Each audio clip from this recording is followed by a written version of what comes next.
There, they will begin a drilling and blasting routine to construct the first level, a staging area for building even deeper.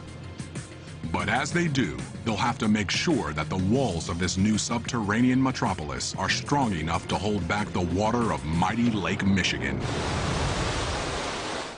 Chicago is famous for two things. It's big and it's cold. But one place that's bigger and colder is Moscow. With 15 million people in the metropolitan area and over 3 million cars causing some of the worst traffic in the world, Moscow's explosive growth is putting it on a crash course with catastrophe. The real #1 priority right now is to get rid of the transportation collapse in the city and the constant traffic jams. To cope, the Russian capital has nowhere to go but down. Moscow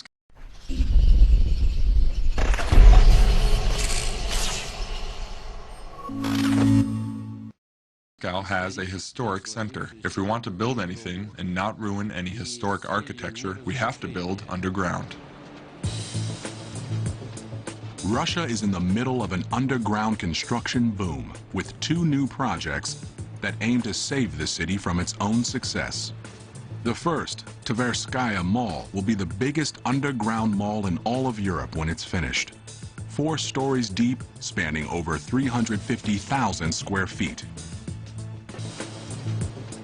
Russia is in the middle of an underground construction boom.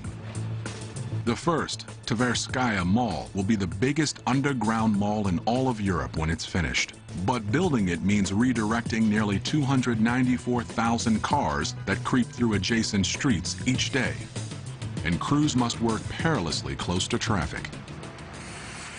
The second site, Paveletsky Square, will one day be a 5-story deep shopping and parking complex, integrated with the train station that sits above it.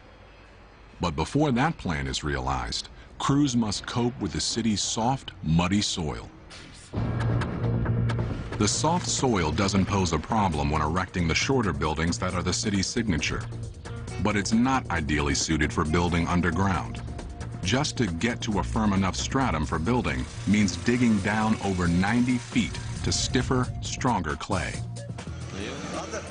Back at Paveletsky Square, the crew knows those challenges all too well.